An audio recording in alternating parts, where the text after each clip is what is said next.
नहीं। गत ना अरे सर जी यार, अंकल।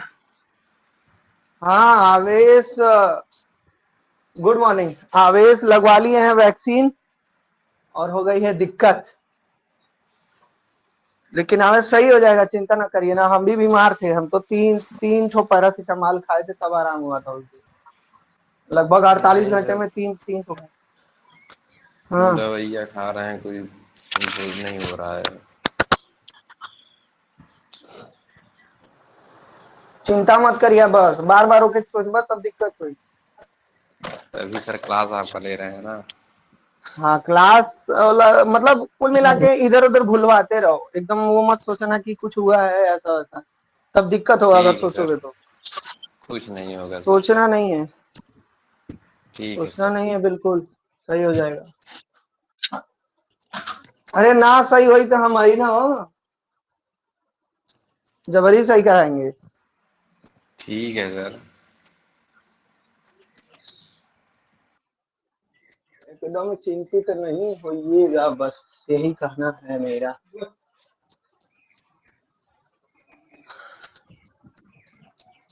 दो समस्या रूम पे। क्या समस्या? अगर लाइट चली जाएगी तो क्या होगा ना। लाइट चला जा रहा है तो एकदम अंधेरा हो जा रहा है, और वहां पे थे तो इन्वर्टर था, पता नहीं चलता था, लाइट गया तो फिर सही हो जाता था। यहाँ पे दिक्कत है, लाइट गया तो फिर अंधेरा। लेकिन अगर लाइट गया, अंधेरा हुआ, तो आप थोड़ा सा सब्र रखेंगे, मतलब कितने मिनट का, लगभग 2-3 मिनट का। 2 मिनट में बस इसको उठाना है, उठा के बाहर भी पंच किए हुए हैं, बस ले जाके वहां पे भी लगा देना है। और वहां पे स्टैंड खड़ा, ट्राइपॉड खड़ा करते ही तुरंत क्या हो जाएगा, क्लियर दिखाई दे रहा है। ठीक है, तो लाइट जाएगी तो बस 2 मिनट 3 मिनट का क्लास डिस्टर्ब होगा और कुछ। सर ये जौनपुर आ गए हैं क्या आप? हाँ ज्योति, तबे तो क्लास अब्सेंट था। एसबीएस की टी शर्ट ले लिए हैं सर आप? देखो, आते ही पहले इसी को पहने ना, छोड़ के गए थे, बहुत दिन से यही पे पड़ा था।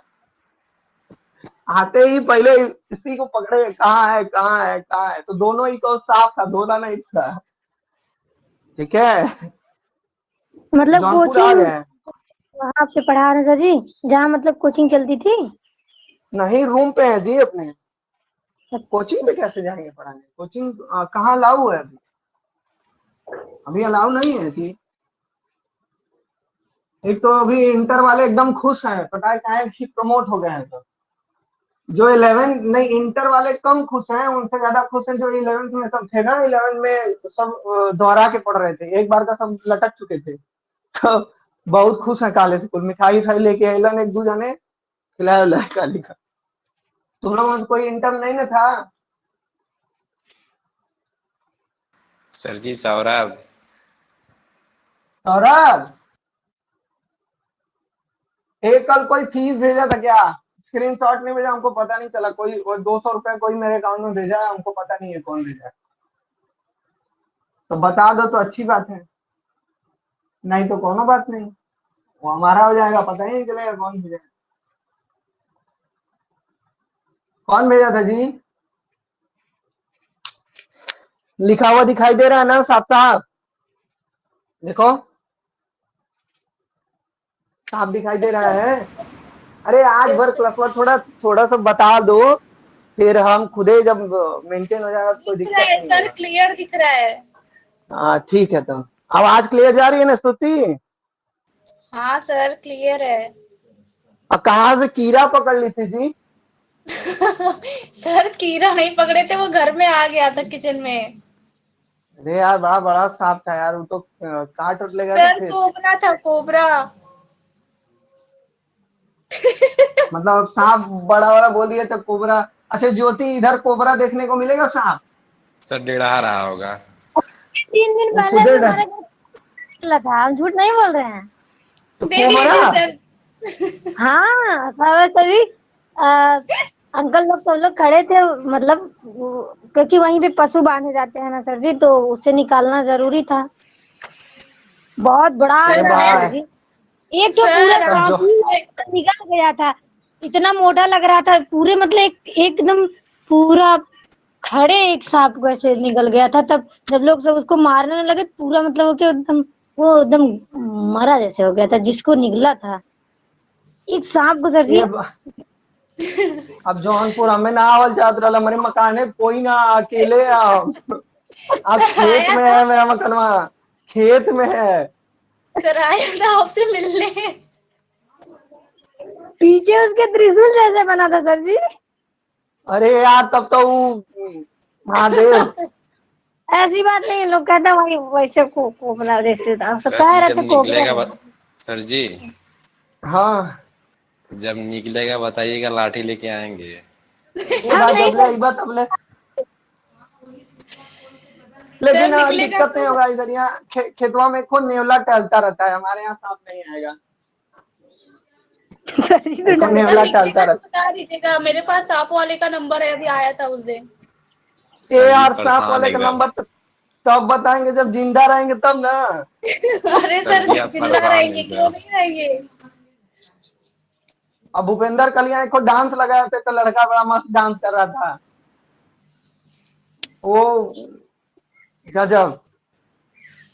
आवाज आते छोड़ा थोड़ा आज यहाँ पे आए ना तो इन्वायरमेंट मेरे फेवर में नहीं है ना, तो पता नहीं कैसा लग रहा है, थोड़ा सा अनवेल फील हो रहा है, क्योंकि वही आना वही दूध गिर रहा है, जल्दी से जाओ बंद करो कुकर का सीटी निकल के ऊपर चला गया, सब तमाम प्रकार की समस्याएं हो रही हैं, बर्तन धोने का मन नहीं कर रहा है, समझ में नहीं आ रहा अब खाना क्या बनाएंगे। मतलब थोड़ा सा 1.5-2 महीना घरे रह लेने पर ना तो एकदम वो हो गया है सब, कुछ शेड्यूल समझ में नहीं आ रहा है क्या करे। मन ना करत रहा आवेगा, लेकिन पेट का एग्जाम के वजह से चले आए। तुम लोग बताए थे ना, क्योंकि वो निकालना जरूरी है, और घर रहेंगे तो वो नहीं निकलेगा ना, यहाँ रहेंगे तभी निकलेगा, यहाँ रहेंगे तो पढ़ेंगे और घर सर जी रहेंगे तो रजिस्ट्रेशन सिलेबस घर। में करवा पूरा दिया सर जी। यूपीएससी वाला है। हाँ हाँ यूपी ट्रिपल एससी का है। का प्रवेश। सिलेबस वाला। रजिस्ट्रेशन करवाएं सर जी। हाँ फॉर्म, अरे हमारे एसएससी का रजिस्ट्रेशन पहले से है, कुछ करा ही ना रहा, बस ओके कर दिया, अपलोड हो गया, पेमेंट कटवा दी बस। अच्छा से। भर लीजिए आप लोग भी, थोड़ा थोड़ा तैयारी करिए, बहुत दिक्कत है यार, नौकरी ना मिली अब। आइए हम लोग का सेकंड सेशन स्टार्ट होने वाला है। हम लोगों ने अभी तक जितना पढ़ा वो तो मान लो बायोटेक्नोलॉजी का एक मतलब कह सकते हैं कि इंट्रोडक्शन था, कि बायोटेक्नोलॉजी होता कैसे है, बायोटेक्नोलॉजी है क्या। लेकिन अभी जो हम लोग अब पढ़ने जा रहे हैं ना सेकंड सेशन, तो सेकंड सेशन में अब हम ये पढ़ेंगे कि जेनेटिक्स क्या है। मतलब अगर जब तक जेनेटिक्स नहीं जानते रहेंगे हम लोग, तो फिर हम लोग ये आगे पढ़ने से बायोटेक्नोलॉजी हमको कोई फायदा नहीं होगा। समझ में आ रही है बात। तो अब जो पढ़ने जा रहे हैं इसमें थोड़ा थोड़ा आपको रोज जेनेटिक्स पढ़ना है। हाँ चला दूसरी, थोड़ा थोड़ा जेनेटिक्स पढ़ना है, तो जेनेटिक्स की नॉलेज नहीं रहेगी तो बहुत दिक्कत होगा। और जैसे माइक्रो प्रोपोगेशन, छोटी छोटी चीजें जिसका छूटता गया है, तो ऐसे ही बीच बीच में एक एक दिन एक एक टॉपिक फिर से रिवाइज करा देंगे ना, क्योंकि रोज अगर आगे नहीं पढ़ेंगे रिवाइज कराते रहेंगे तो छूटता रहेगा। तो रिवाइज भी कराएंगे और साथ साथ पढ़ाते, क्योंकि जो लोग बाद में आए थे मान लो वीडियो देख के समझ में आता होगा नहीं होगा, तो अभी तुम लोग को पता है ना कि बीच बीच में हम लोग का एंथर कल्चर बचा है ना, व्यूल कल्चर बचा है, यस कुछ कुछ सर। चीजें जो यस बची सर। हैं उसको रोज एक एक को पढ़ा जाएगा, तो पीछे वाला भी क्या हो जाएगा, बैकअप हो जाएगा। ठीक है, तो घबराया मत करो, इसका दिन कुल हमरे पे जो प्रेशर है तुम लोग डाल देते हो घबरा के, तो हम घबरा जाते हैं। धीरे धीरे कुल हो जाएगी, कोई दिक्कत ना। पढ़ना ही और करना क्या है।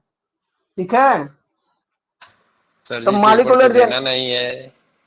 अब फोर्थ सेमेस्टर का नहीं देना है, फोर्थ सेमेस्टर का देना होगा जी। नहीं सर जी, सिर्फ फाइनल अच्छा ईयर का फोर्थ होगा। सेमेस्टर का नहीं देना है, हाँ फिफ्थ सेमेस्टर। चला सर काफिर जी वही पढ़ना हाल, रे। दूसरे साल का हाँ नहीं देने से तो बच गया, लेकिन आगे का तीसरे सेमेस्टर में समझ में नहीं आया अब जो तो और सब दूसरे था। साल वही तो दिक्कत है ना, कि दिक्कत किसमें ये बात होता था, सही वही है एंटमो में सर। दिक्कत होने होता वाला था, है। ब्रीडिंग में दिक्कत होता। सुनो, एंटमो, जेनेटिक्स, और वो कौन सा सब्जेक्ट है माइक्रोबायोलॉजी, जैसे जो फर्स्ट सेमेस्टर का जितना यस सब्जेक्ट सर, था यस सर। तुम लोग जितना छोड़े थे वही सब थर्ड सेमेस्टर में था, उसी का मॉडिफाइड। और वही दिक्कत होता है, अब बार बार में जेनेटिक्स। अब सोचो बायोकेमिस्ट्री अगर तुम लोग नहीं पढ़े होते तब हमको हर रोज बताना पड़ता कि ये है, ये यौगिक, ये है, ये वो है ना, तो पढ़े हो तो थोड़ा सा दिक्कत नहीं होता है। नहीं तो ये जो बायोटेक्नोलॉजी है ना, इसका नाम है BIOCS 3111 biotechnology and biochemistry modified रूप। तो कब पढ़े हो तो दिक्कत नहीं है। अब जेनेटिक्स जानते ही नहीं हो तुम लोग, कभी कभी दिक्कत होता है। अब जब हम जेनेटिक्स पढ़ा देना सब राजा हो गए हैं एकदम, कुछ बोलो समझा देंगे तुमको, चाय जैसे समझा देंगे, और लिखते भी ठीक ठाक है। सर हम लोग को भी राजा बना दीजिए पढ़ा के। तो राजा बनाओ तो है ही, प्लांट ब्रीडिंग में राजा नहीं हो। हाँ सर, प्लांट ब्रीडिंग में है ना, आप पहले कम्युनिकेशन में आए ही राजा नहीं नहीं हो। कोचिंग में। कम्युनिकेशन में राजा नहीं हो। ज्योतिष पूछो कम्युनिकेशन, कोई ज्योतिष तुमको पीछे कर सकता है? समझा नहीं दोगी? समझा देंगे सर। तब वो बोली सर जी पढ़ना है जो थोड़ा जो सा भी हमसे सब्जेक्ट आप मन पढ़ाए बता। हैं वो सब्जेक्ट सबको समझा सकते हैं, बाकी का तो तो पहले हमको कल का डराई हो, सांप आप दिखा के इधर आओ। मॉलिक्यूलर जेनेटिक्स क्या है? मॉलिक्यूलर जेनेटिक्स को हिंदी में हम लोग बोलते हैं आणविक अनुवांशिकी। आप साफ तौर पे समझेंगे कि मॉलिक्यूलर जेनेटिक्स है क्या। ये जानने से पहले हमको ये जानना पड़ेगा कि जेनेटिक्स है क्या, जानना पड़ेगा ना। अरे भाई सबसे पहले ये बताओ अणु क्या होता है, मॉलिक्यूल, मॉलिक्यूल क्या होता है बोलो। मॉलिक्यूल किसी पदार्थ का वह छोटतम संख्या जो पदार्थ के परमाणुओं के समूह से मिलकर बना होता है। हाँ, परमाणुओं के समूह से मिलकर बना होता है और रिएक्शन में हिस्सा लेता है ना। Yes sir. किसी भी पदार्थ का वह छोटा से छोटा हिस्सा जो उसके हर एक रिएक्शन में हिस्सा लेता है और उस छोटे से छोटे पार्टिकल से ही वो पदार्थ बना होता है, वही क्या कहलाता है? अणु कहलाता है। ठीक। और उसके बाद दूसरा शब्द है जेनेटिक्स। तो जेनेटिक्स क्या है? तो जानते हैं कि अनुवांशिकी क्या है, जिसमें हेरिडिटी और वेरिएशन का हम लोग क्या करते हैं? स्टडी अध्ययन करते हैं। हम हाँ, हमको ये पता है कि जेनेटिक्स के अंदर ही हमें ये पता चलता है कि हम या हमारा प्लांट कितना अपने पेरेंट प्लांट से सेम है या कितना अपने पेरेंट प्लांट से डिफरेंट। यही चीजें हैं जेनेटिक्स में, और कुछ नहीं है। और इसी पे हम लोग पूरा पढ़ते हैं कि क्यों सेम होता है और क्यों डिफरेंट हो जाता है। ठीक है, तो यानी इतनी बात तो समझ में आ गई। मॉलिक्यूलर जेनेटिक्स में हमको क्या पढ़ना है? जेनेटिक्स भी पढ़ना है और मॉलिक्यूल्स का ज्ञान होना चाहिए। तो मॉलिक्यूलर जेनेटिक्स का अगर डिफिनीशन देखोगे तो होता है कि molecular genetics refers to the study of recombinant DNA. बस इतना ही समझो कि मॉलिक्यूलर जेनेटिक्स क्या है। रिकॉम्बिनेंट डीएनए के अध्ययन को ही हम लोग मॉलिक्यूलर जेनेटिक्स कहते हैं। किसके अध्ययन को? रिकॉम्बिनेंट डीएनए के अध्ययन को। हम थोड़ा थोड़ा पार्ट में करके बता रहे हैं, डिफिनेशन बहुत सी है, बस हम समझाने की अभी कोशिश कर रहे हैं। समझने पे फोकस करिएगा कि मॉलिक्यूलर जेनेटिक्स क्या है। मॉलिक्यूलर जेनेटिक्स पूरा का पूरा किसका स्टडी है जी? रिकॉम्बिनेंट डीएनए का स्टडी है। अब आते हैं कि रिकॉम्बिनेंट डीएनए क्या है। उससे पहले ये बताएंगे कि मॉलिक्यूलर जेनेटिक्स में हम लोग रिकॉम्बिनेंट डीएनए का अध्ययन क्यों करते हैं, आखिर क्यों हम लोगों को रिकॉम्बिनेंट डीएनए पढ़ना है, क्या है ये रिकॉम्बिनेंट डीएनए। ठीक है, तो रिकॉम्बिनेंट यानी कह सकते हो कि मॉलिक्यूलर जेनेटिक्स पढ़ने से रिकॉम्बिनेंट डीएनए की स्टडी होती है और साथ ही साथ हम मानव जीवन में, पौधों के जीवन में, एनिमल्स के जीवन में ढेर सारा परिवर्तन आता है। अच्छा, परिवर्तन कैसे आता है? यही मॉलिक्यूलर जेनेटिक्स पढ़ रहे हैं, छोटे छोटे अणुओं का ज्ञान रहेगा हमको, तो हमको पता रहेगा कि कौन से अणु ट्रांसफर होते हैं और कौन से अणु ट्रांसफर नहीं हो रहे हैं, किस अंग के किस ऑर्गन के अणु ट्रांसफर हो रहे हैं, किसके नहीं हो रहे हैं। यानी मोटा मोटी अगर बात समझें तो हमको मॉलिक्यूलर जेनेटिक्स में पूरा का पूरा किसके बारे में पढ़ना है? जीन्स के बारे में पढ़ना है। जीन्स ही तो हो जाएगा ना। अगर एक सेल है तो उसका सबसे स्मॉलेस्ट मॉलिक्यूल क्या हो जाएगा? जीन हो जाएगा। क्योंकि अगर जीन नहीं होता, जी कई बार बता चुके, तो क्या सेल बनता? बोलो, बनता सेल?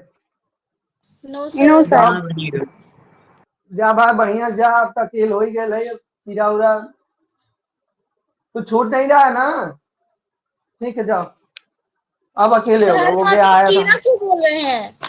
आया था हमको छोड़ने। अरे डर गए यार, ज्योति भी डरा दी। सुनो तो मॉलिक्यूलर जेनेटिक्स में अब इधर आ जाओ। मॉलिक्यूलर जेनेटिक्स में हमको क्या पढ़ना है? मॉलिक्यूलर जेनेटिक्स में हमको रिकॉम्बिनेंट डीएनए पढ़ना है। क्यों? क्योंकि मॉलिक्यूलर जेनेटिक्स क्या कहती है कि मॉलिक्यूलर जेनेटिक्स क्या है? स्टडी है। किस चीज का स्टडी है? रिकॉम्बिनेंट डीएनए का स्टडी है। ठीक, अब रिकॉम्बिनेंट डीएनए की जरूरत क्यों पड़ती है? तो देखिए, रिकॉम्बिनेंट डीएनए एक ऐसा डीएनए होता है जिसके द्वारा हम नया जीन बना सकते हैं, जिसके द्वारा हम दो प्लांट के जीन को जोड़ सकते हैं, जिसके द्वारा कई प्रकार के डीएनए को मिला के एक नया डीएनए बनाया जा सकता है। बात समझ में आ रही है? रिकॉम्बिनेंट डीएनए का मतलब रिकॉम्बिनेंट, रिकम्बाइंड मतलब फिर से क्या कर देना, पुनर्योजन डीएनए। यानी ये डीएनए क्या करता है, या तो दो डीएनए को जोड़ता है या दो प्लांट्स के डीएनए को निकाल के एक डीएनए जो हम बनाते हैं उसी को हम लोग क्या बोलते हैं, रिकॉम्बिनेंट डीएनए। जैसे ये एक डीएनए किसी प्लांट का हो गया और ये एक डीएनए, और इन दोनों को जोड़ देंगे तो क्या बन जाएगा, यहाँ पे जो नया डीएनए बनेगा वही होता है रिकॉम्बिनेंट डीएनए। और कई प्रकार के सवाल मन में आने चाहिए यहाँ पे, और सवाल जो आ रहे होंगे उसको अभी मैं बताता हूँ क्या सवाल आ रहा है। मान लो ये डीएनए 1 है और डीएनए 2 जो जोड़ देंगे इनसे तो क्या बनेगा, थर्ड डीएनए। अभी रिकॉम्बिनेंट यही डीएनए कहा जाता है, मतलब वो डीएनए जो किन्हीं दो डीएनए को मिला के बनाया जाता है। इस डीएनए का मेन रोल ही यही होता है कि दो लोगों को आपस में पास लाना, उनके कैरेक्टर को जोड़ना। और काहे लिए, क्योंकि मानव जीवन में कल्याण हो सके। भाई अधिक उत्पादन तभी ना होगा जब दो डीएनए लोगों को हम जोड़ के एक नया डीएनए बनाने लगेंगे कि जिसमें दोनों का कैरेक्टर होगा, उत्पादन अधिक होगा, सब कुछ। तो इसी प्रकार की कई चीजें हैं। तो रिकॉम्बिनेंट डीएनए भी अभी हम नहीं पढ़ेंगे। अब रिकॉम्बिनेंट डीएनए पढ़ने से पहले हम आते हैं किस पे, डीएनए पे, कि डीएनए क्या है, तब न जानेंगे कि रिकॉम्बिनेंट डीएनए क्या है।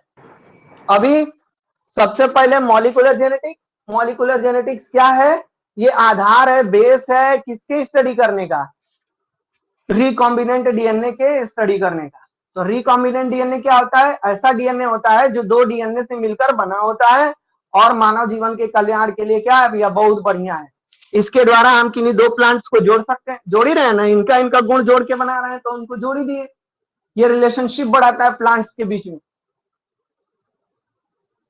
जिससे उत्पादन ज्यादा होगा, चीजें बनेगी। अभी वैक्सीनेशन चल रहा है, वैक्सीन क्या है, सब रिकॉम्बिनेंट डीएनए।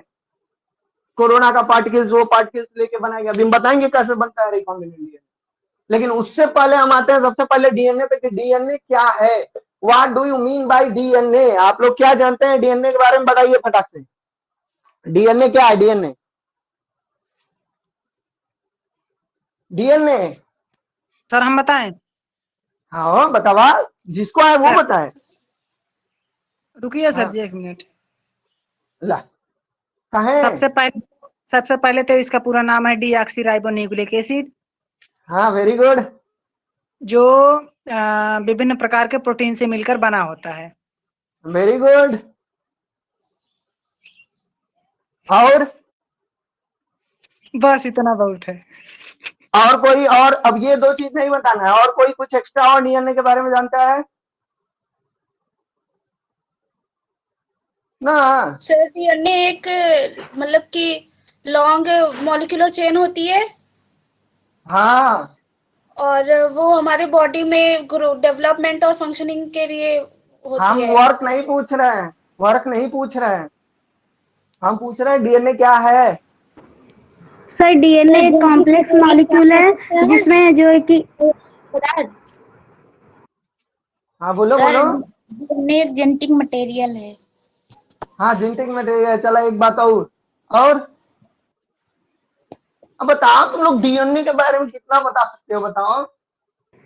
सर डीएनए एक कॉम्प्लेक्स मॉलिक्यूल है जिसमें जो है कि सभी नेसेसरी इंफॉर्मेटिक प्रोटीन्स प्रेजेंट होते हैं।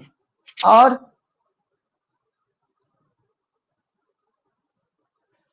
अब हम बना रहे सर हैं डीएनए, ना। हाँ सर बताइए। अब सुनो, डीएनए एक पॉलीमेरिक चेन होता है जो हेलिकल होता है, फिलामेंट से स्ट्रक्चर होता है, तंतुमय संरचना होती है, न्यूक्लियस में पाया जाता है। ये बातें समझ में आई? ये एक्स्ट्रा बताया तुम लोगों से। बाकी फिर कि डीएनए का फुल फॉर्म होता है डीऑक्सीराइबोज न्यूक्लिक एसिड, यानी कि हम कह सकते हैं कि ये दोहरी शर्करा से बना होता है, राइबोज शर्करा से बना होता है, राइबोज शुगर से बना होता है। इसमें पूरा का पूरा राइबोज शुगर होते हैं। और उसके बाद क्या आता है, न्यूक्लिक एसिड, मतलब केंद्रक में पाए जाने वाले एसिड। तो न्यूक्लिक एसिड्स कौन कौन से होते हैं? तो ये 4 प्रकार के न्यूक्लिक एसिड से मिलकर बना होता है। नाइट्रोजनस न्यूक्लिक एसिड से मिलकर बना होता है। 4 प्रकार के नाइट्रोजनस एसिड से बना होता है। क्या आप जानते हैं उन चारों का नाम? Yes sir, yes sir. हाँ, yes come on. Sir, adenine, thymine, guanine, cytosine. Adenine, thymine, guanine, guanine, adenine, thymine, guanine, cytosine. Yes ठीक। सर। कभी भी कोई डीएनए बना होता है तो इन्हीं 4 प्रकार के एसिड से मिलकर बना होता है। और इन डीएनए में हमेशा बॉन्डिंग ए की टी से होती है, जी की सी से होती है। जब हम वाटसन और क्रिक का मॉडल पढ़ते हैं डीएनए का, तो वहां पे हमको यही समझने को मिलता है, ए से टी और जी से सी। ठीक है, कभी ग्वानिन को हम लोग नहीं जोड़ सकते टी से, थायमिन से। ठीक, ये अलग अलग अपने कैरेक्टर के आधार पे एडेनिन, थायमिन, अरे यार, ग्वानिन और साइटोसिन से मिलके बना होता है। इतना बात अब समझ में आ रहा है ना कि जेनेटिक, अरे डीएनए क्या है। दूसरी बात, ये आपके शरीर के हर सेल में पाया जाता है। डीएनए शरीर के हर सेल में, अभी मैं वर्क नहीं बता रहा हूं, बस बता रहा हूं डीएनए के बारे में, देख लीजिए। ये डीएनए कहां पाया जाता है? शरीर के हर एक सेल में पाया जाता है। ठीक, 99% डीएनए हर एक सेल में सेम पाया जाता है। मतलब कहने का अर्थ है, अगर आप मनुष्य हैं, हम भी मनुष्य हैं, तो हमारा और आपका 99% डीएनए मैच करता है। केवल 1% डीएनए होता है जिसकी वजह से हमारे और आप में क्या है? वेरिएशन है। समझ आ रही है ना बात? ये डीएनए शरीर के हर एक भाग में पाया ही जाता है, हर एक जगह पाया जाता है, लेकिन आरबीसी में नहीं पाया जाता है। अभी वर्क नहीं बता रहे, बस डीएनए के बारे में बता रहे हैं। ये रेड ब्लड कॉर्पसेल्स में नहीं पाया जाता है। ये जानते थे? नहीं जानते थे ना? यस सर, कहाँ जानते बोला? थे। Yes sir. Yes sir, bio में पढ़े थे 12th में। इतना जानते हो ना? आओ Yes, बताइए, sir. मान ली जानत रहा था, दूसरा बताइए। इसे नहीं जानते। इसे इसे इसे बॉडी का पेन ड्राइव कहा जाता है। ये पूरा नहीं इंफॉर्मेशन जानते थे। हमारे आपके पूरे शरीर का इंफॉर्मेशन रखा रहता है। कौन? डीएनए। डीएनए 1 ग्राम डीएनए, 1 ग्राम डीएनए जो होता है 7 ट्रिलियन, ट्रिलियन ही बोलते हैं, 7 ट्रिलियन इंफॉर्मेशन रख सकता है। कितना? पूरे पृथ्वी पे कितनी इंफॉर्मेशन हैं? अगर पूरे पृथ्वी पे जितनी भी जानकारियां हैं, कौन क्या कर रहा है, कौन क्या खा रहा है, कौन क्या पी रहा है, मतलब जितनी भी जानकारियां हैं, अगर सब जानकारियों को मिला दोगे ना, तो लगभग केवल 14 ट्रिलियन होगा, 15 ट्रिलियन, मान लो 20 ट्रिलियन होगा, 20 ट्रिलियन। तो केवल 2 से 3 ग्राम अगर हम डीएनए लेते हैं, 2 से 3 ग्राम डीएनए, तो क्या करेगा? पूरे विश्व का नॉलेज अपने पास रख लेगा, पूरा इंफॉर्मेशन। समझ रहे हो ये बात? नीता अंबानी, क्या नीता अंबानी नाम है ना मुकेश अंबानी की लड़की है जिसकी शादियां हुई थी, क्या नाम है उसका? हाँ। नीता अंबानी। आपको पता होगा कि नीता अंबानी की शादी में जो फोटोग्राफर था, जिसको कॉन्ट्रैक्ट मिला था वीडियो रिकॉर्डिंग और फोटोग्राफी करने का, वो आज करोड़पति है। पता है कैसे? इतना इतना इतना इतना सारा फोटो, इतना सारा वो रखा हुआ है, मतलब इतना पता नहीं कितना, अभी क्या बिलियन ट्रिलियन मिलियन जीबी जो होता है, गीगाबाइट टेराबाइट, सब नहीं होता है, टेराबाइट क्या होता है, जो भी टेराबाइट, ट्रिलियन टेराबाइट, सॉरी, हाँ ट्रिलियन टेराबाइट, इतना पता नहीं कितना टेराबाइट में पूरा उसका फोटो तो शादी का वीडियो रिकॉर्डिंग का सब रखा था। वो करोड़पति हो गया, एक तो शादी अटेंड किया, करोड़पति। इसीलिए आप सक्सेस कभी भी हो सकते हैं, कोई भी काम छोटा नहीं होता, इसी से समझ में आ रहा होगा। समझ रहे हो ना? तो 2 ग्राम अगर हम डीएनए लेते हैं, 2 से 3 ग्राम, तो पूरा वर्ल्ड का इंफॉर्मेशन रख सकते हैं। अब यही से अंदाजा लगा लो कि शरीर में कितने डीएनए होते होंगे, क्या काउंट कर पाएंगे? No sir. अनकाउंटेबल, कभी काउंट नहीं कर पाएंगे। अगर काउंट करने की कोशिश करोगे तो 300, लगभग 300 लाख 300 करोड़ बार सूर्य के पास जाके चले आओगे। सूर्य से पृथ्वी के बीच की दूरी, सूर्य से पृथ्वी के बीच की दूरी 1500 करोड़ किलोमीटर। समझ रहे हो कितनी बार आएंगे जाएंगे? एक मनुष्य के शरीर में इतना डीएनए होता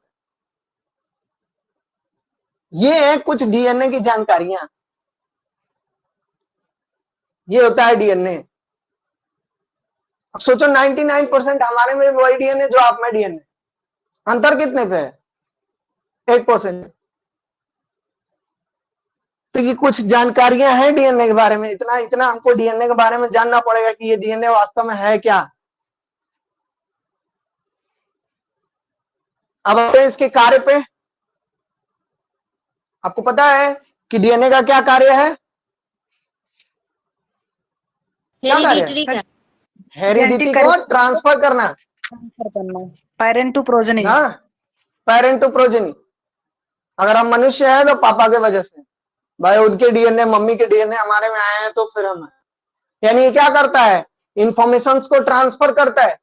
और ट्रांसफर तो करता ही है, लेकिन ये इतना कुछ रखने के बाद भी ये थोड़ा सा असहाय है, या अब जानकारी को लेके नहीं जा सकता। इसको जानकारी ले जाने के लिए आरएनए को फॉर्म करना पड़ता है। हम लोग पढ़ते हैं ना कि 2 प्रकार के जेनेटिक मटेरियल होते हैं न्यूक्लियस में, डीएनए आरएनए।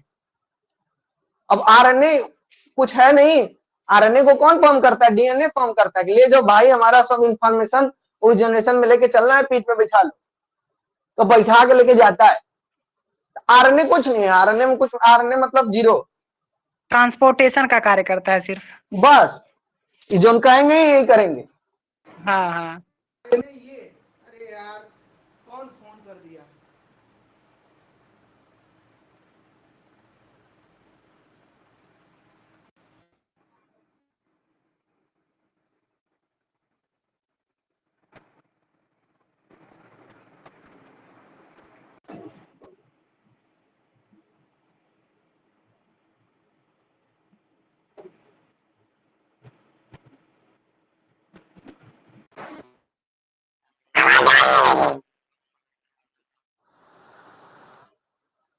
आवाज आ रही है ना भूपेंद्र? हाँ सर जी आ रही है। 8 बजे सबके फोन करेगा रहना, पता नहीं क्या। तो ये है कुछ आपके डीएनए की जानकारी। इतना जानेंगे भाई, ट्रांसफर करता है, आरएनए को फॉर्म करता है, ये तमाम प्रकार की चीजें कौन करता है? हमारे शरीर में पाया जाने वाला डीएनए। और ये डीएनए कहाँ पाया जाता है? तो डीएनए न्यूक्लियस में पाया जाता है। और न्यूक्लियस में कहाँ पाया जाता है? ये न्यूक्लियस हो गया, तो यहाँ पे जो क्रोमोसोम है इन्हीं पे क्या पाया जाता है? डीएनए। इसीलिए इनको जीन का वाहक भी बोलते हैं हम, चीन का नहीं, डीएनए को जीन का वाहक बोलते हैं, याद रख। ये इतनी जानकारियां हैं डीएनए के बारे में, डीएनए इतना कुछ करते हैं, सोच लो। एक डीएनए इतना प्रभावी है हमारे लिए, कभी हमने इस पे स्टडी नहीं किया। हम लोग बस इतना ही जानते थे कि डीएनए क्या है, न्यूक्लियस में पाया जाता है और जेनेटिक हेरिडिटी को ट्रांसफर करता है, बस इतना ही जानते थे ना। क्या ये इसमें से तुम लोग जानते भी हुए तो थोड़ी थोड़ी बातें सब लोग जानते होंगे। तो ये कुछ कहानी थी आपके डीएनए की। अब डीएनए समझ गए आप? जी सर अच्छे से आ गए। तो अब इसी डीएनए की तरह एक और इसका भाई होता है प्लाज्मिड। क्या बोलते हैं उसको? प्लाज्मिड। अब प्लाज्मिड क्या होता है? ज्यादा हम बताओ सही।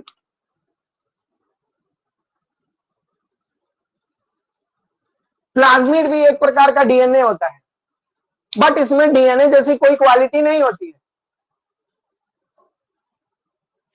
जैसे अगर आपके न्यूक्लियस में पाया जाने वाला ये न्यूक्लियो डीएनए है, न्यूक्लियस में पाया जाने वाला ये डीएनए, तो सेम टू सेम इसी के बगल में इसका दोस्त पाया जाता है, इसी के जैसे संरचना रहती है, इसका दोस्त पाया जाता है, उसी को प्लाज्मिड बोला जाता है। मतलब जो ये प्लाज्मिड होता है, ये डीएनए का भाई बहन दोस्त मित्र कह लो। कहने का अर्थ यह है कि अगर ये डीएनए नहीं है एट द टाइम, अगर ये प्रेजेंट नहीं है, तो डीएनए का काम कौन कर सकता है? ये कर सकते हैं। और डीएनए का काम मीन्स दैट ये नहीं कि आप ये हेरिडिटी ट्रांसफर कर सकते, केवल और केवल क्या कर सकते हैं, उनका जगह ले सकते हैं ताकि प्रोसेस चलता रहे।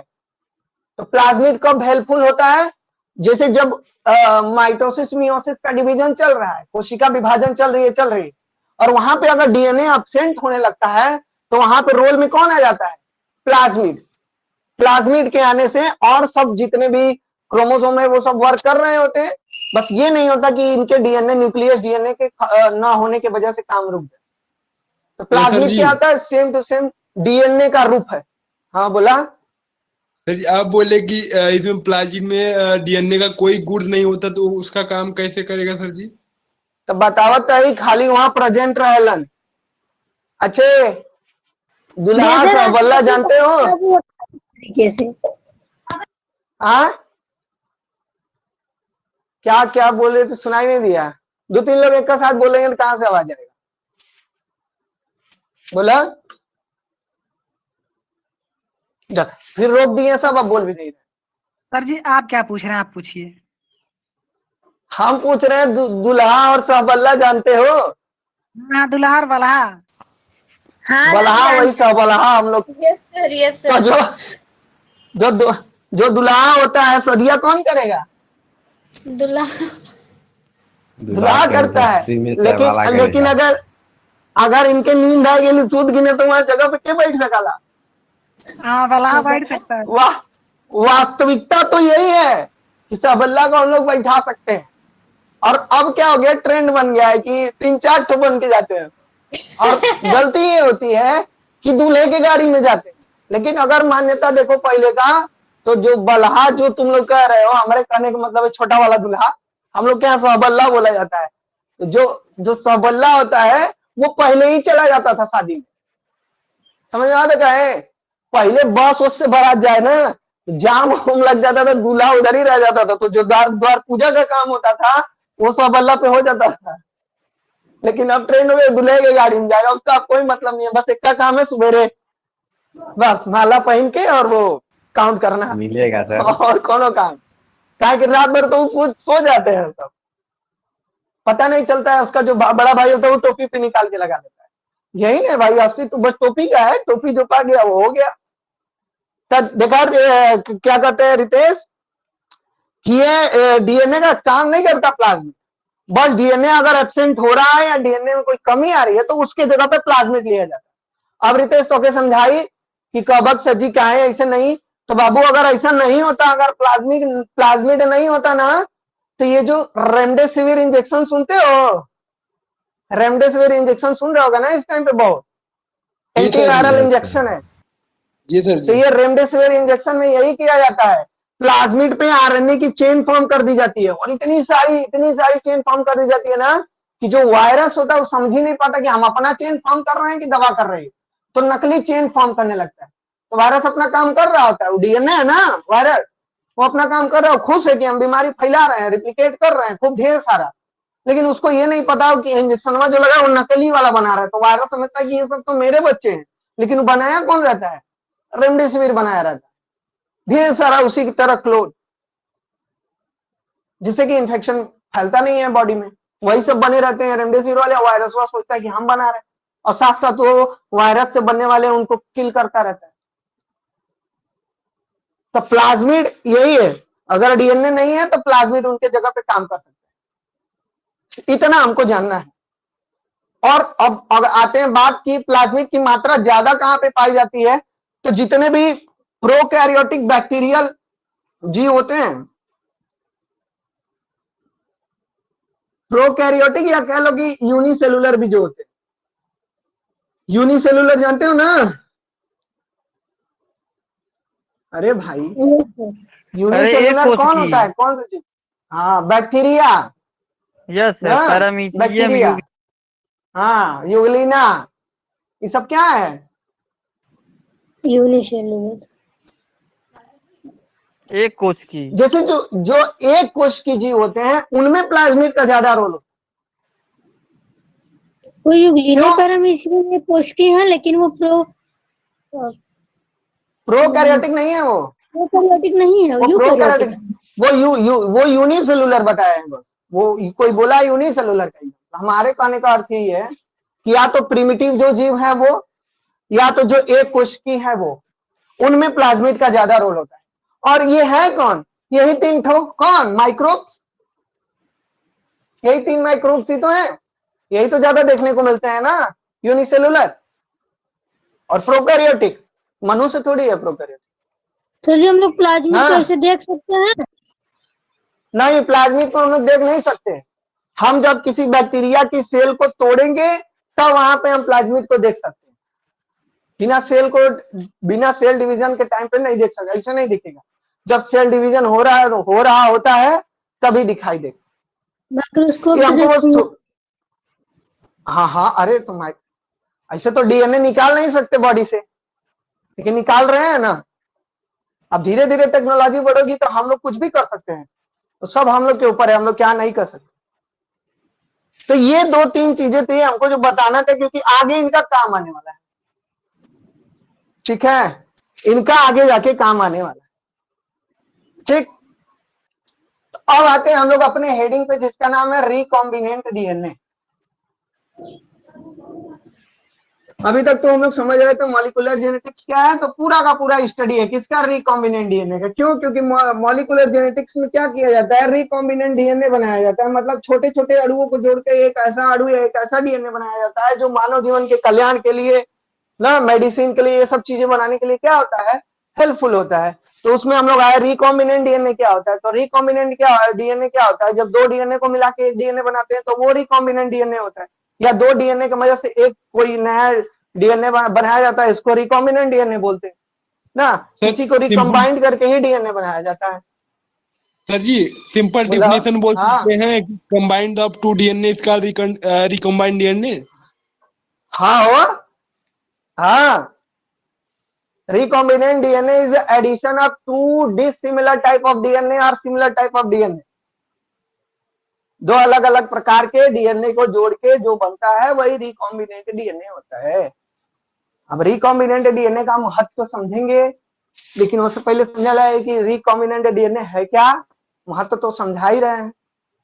तो रिकॉम्बिनेंट डीएनए कभी भी 2 डीएनए को जोड़ के ही बनाया जाता है। और 2 डीएनए को अगर हम जोड़ रहे हैं तो हमारा एक ही उद्देश्य होगा, या तो पृथ्वी पे हम कुछ खतरनाक करने वाले हैं या तो कुछ अच्छा करने वाले हैं। यही करने वाले हैं ना, 2 चीजें। या तो हम कोविड-19 जैसा वायरस बनाने वाले हैं, या कोई उन दोनों को डीएनए को जोड़ के किसी प्लांट में इंजेक्ट करा के कुछ अच्छा प्लांट बनाने वाले हैं। यानी इसका दोनों रिकॉम्बिनेंट डीएनए हार्मफुल भी है और बेनिफिशियल भी है। हालांकि कहें तो बेनिफिशियल ही है, हार्मफुल नहीं है। अगर हम कोविड-19 जैसा वायरस बना रहे हैं तो जाहिर सी बात है किसी वायरस को मारने के लिए बनाएंगे, ऐसा नहीं बनाएंगे। अब चाइना क्या करता है वो हम लोग नहीं जानते भाई, हम लोग तो नहीं करेंगे। हम बेनिफिशियल यूज के लिए ही बस इसका यूज करेंगे। ठीक, जैसे आप याद आ रहा होगा आपको कि बीटी क्रॉप में, याद आ रही है ना बीटी क्रॉप में बैसिलस थोरेनजेनेसिस जो होता है उससे क्या करते हैं? उसका क्रायो प्रोटीन निकालते हैं क्रायो प्रोटीन निकालते हैं उसका। जी सर जी क्रायो प्रोटीन निकाल के, क्रायो प्रोटीन निकाला जा ना। प्रोटीन निकाला मतलब क्या निकाला? उसका हमने डीएनए निकाला। हाँ डीएनए और उसके औकरे डीएनए के कहा एंटर कराते हैं? किसी प्लांट में, मान लो कॉटन में, मेज में, जिसमें जो प्लांट है उसमें एंटर कराए। तो क्या हुआ? 2 डीएनए मिला, 2 डीएनए मिला कि नहीं?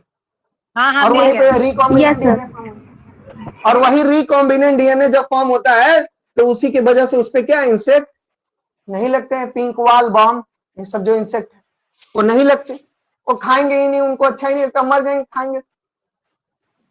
तो क्रायोप्रोटीन बना है, और क्रायोप्रोटीन को हमने जोड़ा इस प्लांट में, तो कहा नहीं जोड़ा? रिकॉम्बिनेंट क्यों किया?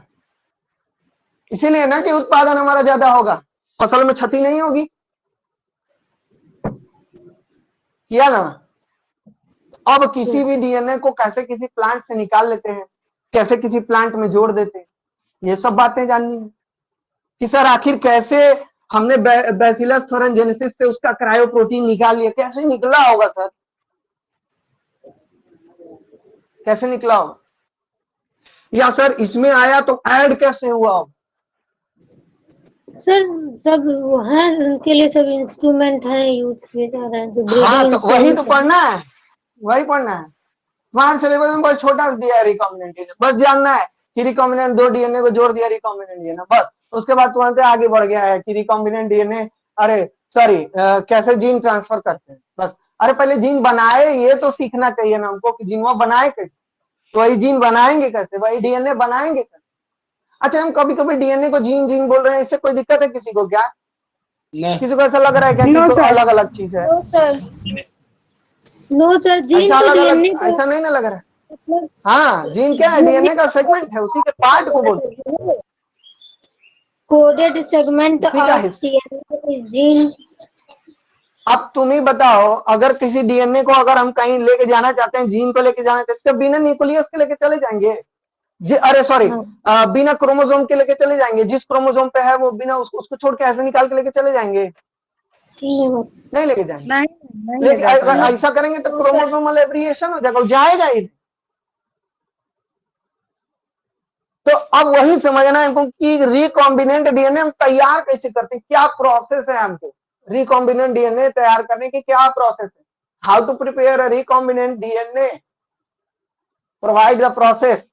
अब थोड़ा सा अंग्रेजी सीख रहे हैं बोलना ना, कि प्रोसेस प्रोवाइड करिए, कैसे हम रिकॉम्बिनेंट डीएनए बनाते हैं। रिकॉम्बिनेंट डीएनए बनाने के लिए ज्योति अभी बोलना कि हमारे पास इंस्ट्रूमेंट होना चाहिए।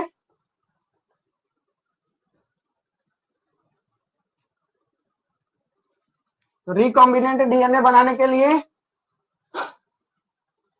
हमारे पास 3 चीजें मुख्य होनी चाहिए, बाकी यंत्र वंत्र नहीं लिख रहे हैं, जो मुख्य चीजें हैं उनके बारे में पहले बता रहे हैं कि क्या क्या होना चाहिए। यंत्र छोड़ो, यंत्र तो पता ही है कि भाई अगर हमारे पास लैब वाले सब इक्विपमेंट्स नहीं रहेंगे तो हम काम ही नहीं कर पाए। मुख्य क्या क्या चीजें होती हैं? पहला होता है एंजाइम, एंजाइम्स होते हैं। सबसे पहले क्या चाहिए हमको? एंजाइम चाहिए। उसके बाद वेक्टर चाहिए। ले जाने वाला। उसके बाद देन होस्ट चाहिए जिसमें एंटर कराना है। इसके आगे भी बहुत कुछ चीजें लिखी हैं, अभी हम हेडिंग नहीं लिख रहे, हम बस बता रहे, आपको समझा रहे हैं ना। नहीं तो फिर तुम लोग कहोगे सर जी यहाँ पे ये होस्ट, यहाँ पे ये वेक्टर, अलग अलग वेक्टर है, अलग अलग एंजाइम है, अलग अलग होस्ट है। ठीक है, तो बस इतना समझो कि रिकॉम्बिनेंट डीएनए बनाने के लिए हमको ये 3 चीजें चाहिए। तो काहे लिए चाहिए? तो ये जानेंगे कि पहले अगर हमारे पास, अरे यार तुम लोग को पता है ना कि कोई भी एंजाइम क्या करता है, किसी भी प्रोसेस के रेट को या तो बढ़ा देता है या तो घटा देता है सर। घटा देता है। एंजाइम यही ना करते हैं भाई, करते हैं कि नहीं? हाँ एंजाइम तो फूड का ब्रेकडाउन हो रहा था, फूड का जब ग्लूकोज का ब्रेकडाउन होता था तो यहाँ पे लाइपेज जाइमेज चाहिए होते हैं ना, इन्वर्टेज चाहिए होते हैं ना। Yes sir, yes sir. हमारे लार ग्रंथियों में, मुंह में अगर एंजाइम न बने तो भूख लगेगा? नहीं। No sir. नहीं लगेगा। नहीं लगेगा ना, खाने की इच्छा ही नहीं होगी। कथा सत्यनारायण बाबा वाला पता है ना, जाते हो तो चूरन मिलता है ना, ऐसे वो जो बनाता है आटे उटे का, भर ला भर नहीं ना, मुंह है। सूजी वाला, सूजी वाला। पंजीरी। पंजीरी सर जी। अब सूजी बन रहा है, पहले वहां आटा बने भुजा के, सर पता चल अभी भी जाता था कि पंजीरी उनके आटे घरे का ही बनता है, कहाँ सूजी का बन रहा। नहीं, सूजी का बनता है, सूजी का बनता ऐसा है, शहर में बनता है सूजी का। सुना गौवा में आटा उटा भुजाता था, पहले से पता चल जाता है क्या जोन करे घरे कुछ है। अब तुम लोग रामायण रामायण पढ़ने जाते, और रामायण तो नहीं होता कहीं भी, रामचरित मानस पढ़ने जाते हो कि नहीं किसी के घर हो? जैसे जब होता है तो पढ़ ओढ़ लेते हो कि नहीं? हाँ हाँ सर जी। सर। नहीं सर कौन भाषा में लिखा था? अवधि संस्कृत है में। क्या? हाँ, संस्कृत नहीं है। पहलवा छोटे थे तो कोई पूछता हम रामायण पढ़ लेला, हम संस्कृत पढ़ लेला, हम यही कहते। वो संस्कृत नहीं है, रामायण इसमें सर जी मतलब पूरा संस्कृत तो वाल्मीकि जी के है। वह रामचरितमानस पहले पूछिए, ये बोलिए भाई हमार। हम्म। सुना, जब पढ़ने जाते तो क्या टारगेट रहता था कि पढ़ोगे, ये टारगेट रहता था कि माइक में बोले ताकि सुनाई दे कि हाँ पढ़ रहा है, जानबूझ के चिल्ला चिल्ला के। और दूसरा टारगेट क्या रहता था कि जहां पे रामचरितमानस पढ़ा जाता है वहां पे कटोरी उटोरी में देखते हो ना, वो काली मिर्च और चीनी उनी कूच के रखा रहता है, देखियो पीस के। हाँ हाँ नहीं यस सर सर। नहीं देखा। खाने का टारगेट रहता था, वो मजा आता था ना, थोड़ा ही थोड़ा खाओ ताकि अरे मेरा गला बैठ गया यार, बहुत पढ़े हैं सुबह से, बहुत। ये सब चीजें हैं। टारगेट हम लोग का ये है कि बिना अगर एंजाइम नहीं रहेगा, कहीं पे कुछ व्यवस्था नहीं रहेगी तो कोई भी रिएक्शन हम लोग करने वाले नहीं है। तो सबसे पहले एंजाइम का क्या रोल होता है, कितने प्रकार के होते हैं ना, तो किसी भी डीएनए को सबसे पहले कट करने वाले एंजाइम होते हैं। कौन सा एंजाइम? कट करने वाले। प्रोटोप्लास्ट अगर हमको निकाल, अरे भाई डीएनए अगर हमको प्राप्त करना है तो हम तो कट करने के लिए बता रहे हैं, लेकिन उसको प्राप्त पहले कैसे करेंगे? तो प्रोटोप्लास्ट के जरिए। और प्रोटोप्लास्ट कैसे होता है? Absent of cell wall. Cytoplast क्या होता है? Absent of nucleus. हाँ, तो सेल वॉल एब्सेंट कैसे होता है? Cellulose pectinase sir ji. हाँ, सेलुलोज की वजह से, पैक्टिनेज की वजह से ना। यानी अगर वो ह्यूमन का, अगर वो प्लांट का कोई है, प्लांट का सेल है, तो उसकी सेल वॉल को हम लोग कैसे रिमूव करेंगे? सेलुलोज से रिमूव करेंगे। समझ में आ रहा है ना? Yes sir. हाँ, और मनुष्य में ग्लूकोज पाया जाता है ना। सेल वॉल किस चीज की बनी होती है? हम लोग की जो सेल होती है उसकी सेल वॉल किस चीज की बनी होती है? एनिमल की जो सेल होती है उसकी सेल वॉल किस चीज की बनी? अरे एनिमल में सर सेल वॉल होइबा नहीं करता है, सेल मेम्ब्रेन होता है। यस, सेल मेम्ब्रेन होता है इसमें। क्या होता है और ये? बैक्टीरिया की सेल वॉल किस चीज की बनी होती है? काइटिन की बनी होती है। काइटिन की बनी होती है। तो जब बैक्टीरिया का अगर सेल वॉल रिमूव कर रहे हैं तो किससे रिमूव करेंगे? काइनेज। अर्थात जिस चीज से वो बना होता है वही वाला एंजाइम लेके हम लोग क्या कर सकते हैं? आसानी से रिमूव कर। इतना बात तो लोग को पता है, और कुछ जानने की जरूरत नहीं है, बस वो जनरल इंस्ट्रक्शन था बस जानने की। तो अब हमारे पास अगर डीएनए है, डीएनए तो प्राप्त कर ही लेंगे ना, सेल वॉल को रिमूव करके फिर उससे हम डीएनए निकाल सकते हैं। अब डीएनए अगर हम प्राप्त कर रहे हैं तो डीएनए पे फिर जोड़ना है हमको, तो सबसे पहले पता है ना कि दो चीज जोड़े के वाला तो गांठ पड़ा जरूरी होला। अरे भाई जब जोड़ोगे तो गांठ पड़ेगा ना, और गांठ कब पड़ेगा? जब दोनों टूटे होंगे। अरे दोनों अलग अलग होंगे तभी ना जोड़ोगे। अरे जैसा अभी देखा, ये यस है, सर ये समझ ढक्कन है, गए। ये कैसे जुड़ा है? ये स्ट्रक्चर बना है इसका कुछ, और इसका कुछ स्ट्रक्चर। ये अगर ये नहीं बनाएंगे तो क्या ये ऐसे जुड़ेगा? No sir. नहीं जुड़ेगा। हाँ, तो अब यही एंजाइम कई प्रकार के होते हैं। देखो, पहला डीएनए को कट करने वाला एंजाइम होता है, फिर डीएनए को जोड़ने वाला एंजाइम होता है। समझ में आ रही है बात ना? पहले तो डीएनए को कट, अरे भाई देखो, जैसे यहाँ पे एक ये डीएनए है, मान लो ये डीएनए है, मान लो तो अब ये डीएनए के पहले तो कटबा चाहे जहां से, तो ये काटने के लिए कोई एंजाइम चाहिए ना आपको? चाहिए। मान लो ये कोई डीएनए हो गया, इसको काटने के लिए कोई एंजाइम चाहिए ना? यस अरे चाहिए। भाई अगर ये यहाँ से दो हिस्सा काटोगे इतना बड़ा, तब ना लाके इसमें फिटियाओगे। कैसे फिटियाओगे? फिटियाने काट के लिए यहाँ लाएंगे से सर जी इनको दूर से। काटना पड़े। इसको काटने वाले भी अलग अलग प्रकार के एंजाइम होते हैं। अगर एंजाइम्स को हम समझें कि कौन कौन से एंजाइम होते हैं,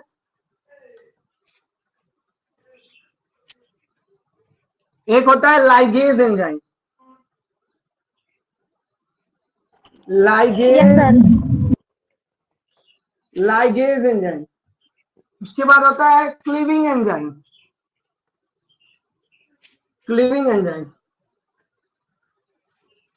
क्लीविंग, और उसके बाद होता है, बस यही दो, सॉरी। ये जो एंजाइम होते हैं कट करने का काम करते हैं, और ये जो एंजाइम होता है वो एडिशन का काम करता है।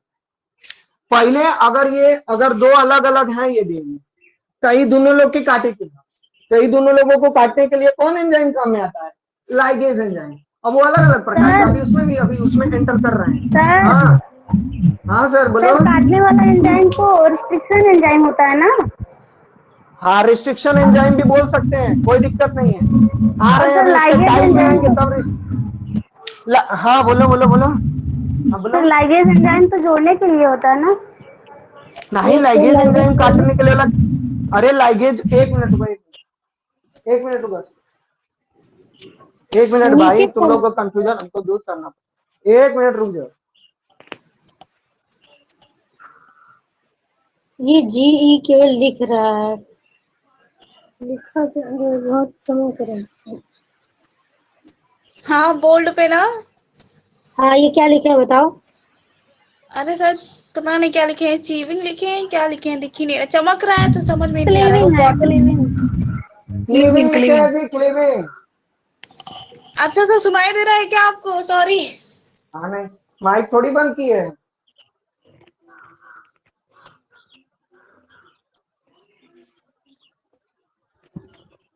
हाँ ये सही है। जो लाइगेज एंजाइम होता है कट करने के लिए नहीं होता, ब्रेक डाउन के लिए होता है। एडिशन मत बोलना है, एडिशन नहीं बोलना है, ये ब्रेक डाउन के लिए होता है।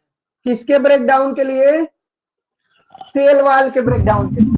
ठीक है, जितने भी अभी हम आपको बता रहे थे, काइटिनेज, सेलुलोज, वो सब लाइगेज के अंतर्गत आते हैं ना। जैसे ये डीएनए है तो जैसे इसके सेल वाल को तोड़ने के जो काम करते हैं उनको लाइगेज एंजाइम कहा जाता है। कट करने वाले एंजाइम जो है वो क्लीविंग एंजाइम।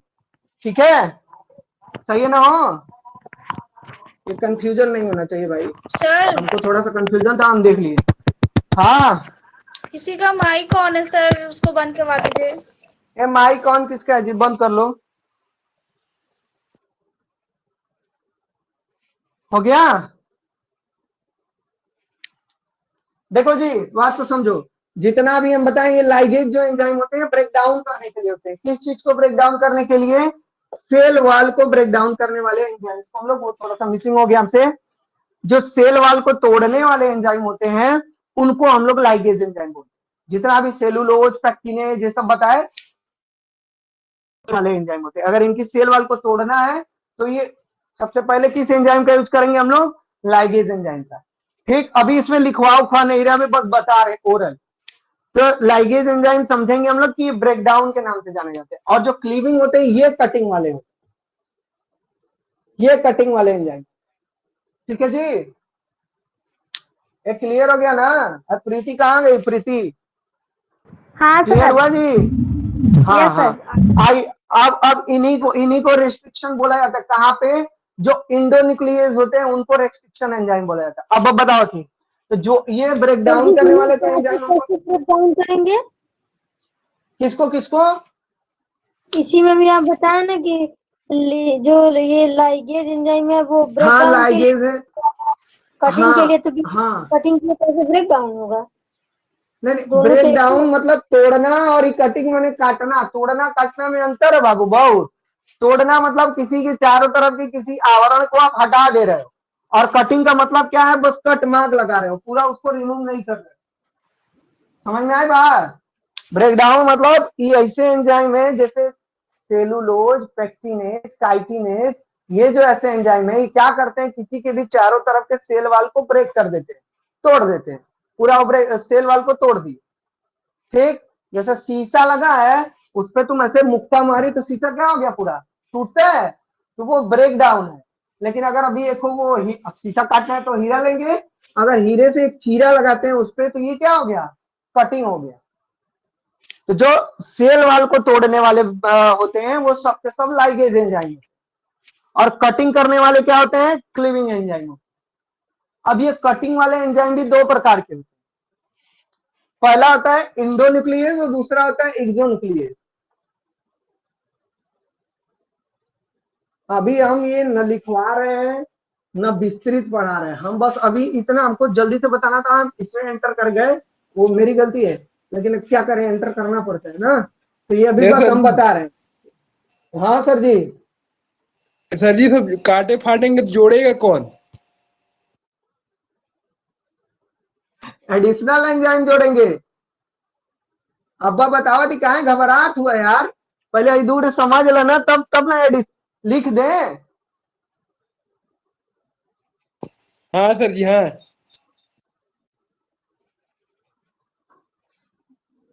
कहाँ गया? एक मिनट रुका भाई, नहीं तो फिर गड़बड़ाएगी।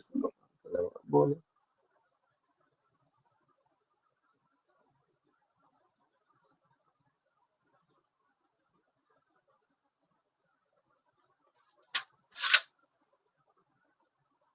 नहीं अभी अभी बता रहे हैं जोड़ने वाला एंजाइम, अभी उसमें नहीं दिया है, बुक में नहीं दिया, अभी बता रहे हैं, तुमको खोज के बता दे रहे हैं। कहने का अर्थ ये है कि बस इतना पहले समझ ला कि जॉन एंजाइम ये सब काटने वाले हैं, जोड़ने वाला भी एंजाइम है। अभी हम जोड़ने वाला एंजाइम बता रहे हैं, नहीं तो कोई गूगल करके देख लो, अभी खाली है तो दो फोन लिया है तो बता दे, तो अभी लिख दे, क्योंकि उसमें नहीं लिखा हुआ है ओमकार सिंह वाले बुक में। ठीक है, तो जो काटने वाले एंजाइम सबसे पहले ब्रेक डाउन एंजाइम, अच्छा कुल छोड़ा, पहले बताओ ये समझ में आया ना कि ये लाइगेज एंजाइम क्या करता है, सेल वाल को रिमूव करता है। अब कटिंग करने वाले एंजाइम जो क्लीविंग एंजाइम होते हैं उन्हीं को कटिंग करने वाले एंजाइम बोलते हैं। क्लीविंग वाले एंजाइम कितने प्रकार के होते हैं, इंडोन्यूक्लियस और एक्सोन्यूक्लियस, ये दो प्रकार के होते हैं। मतलब किसी न्यूक्लियस को या किसी डीएनए को अगर कोई बीच से काटता है, देखो यहां से अगर बीच के पोर्शन को काटते हैं, देखो बीच के पोर्शन को काटने वाले एंजाइम्स को हम लोग बोलते हैं इंडोन्यूक्लियस। और जैसे ये डीएनए है या कोई ऐसा ही मान लो इसका स्ट्रक्चर है। हाँ लाइगेज एंजाइम जोड़ने का काम करता है, ब्रेक डाउन का नहीं। नहीं जी, हाँ तो ब्रेक डाउन का काम करता है, और उसके बाद भी एक एंजाइम होगा, देखो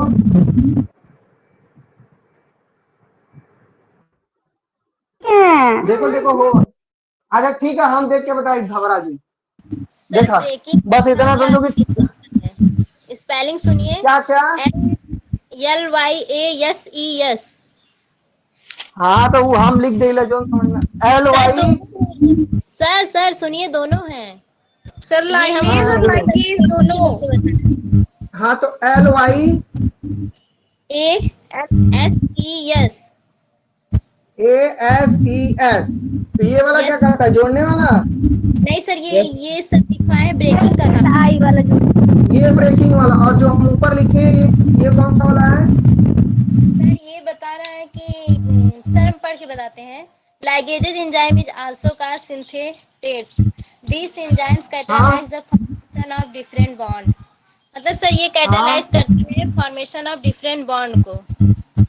हाँ यानी ये जोड़ने वाला है, यानी जो हम ये ऊपर लिखे थे LYGASE, ये जोड़ने वाला है। और सूरज सर जो कब बज रहा है जी, कब बज रहा है। अरे भाई हम पढ़ाई कहाँ कर लिया जी, सूरज सर का मैसेज आ गया है। अरे अभी तो मजा आ रहा था, अभी तो डीएनए सीख के अब आगे बढ़ रहे थे, कल या फिर भुला जाओगे तुम लोग। तब क्या करें, उनको मना कर दीजिए आप ही, तब फिर। अरे नहीं, हाँ जा जा जा। ठीक है ठीक है। Thank you sir. Sir ligase enzyme देख लीजिएगा फिर बता दीजिएगा। हाँ सर देख के बस बता बस अभी दीजिएगा। अरे भाई देख रहे हैं देख रहे हैं। अब ओके जा सर। लोग, तू लोग की क्लास में नहीं जाना है। ओके जा रहे sir, thank you. Thank you thank you.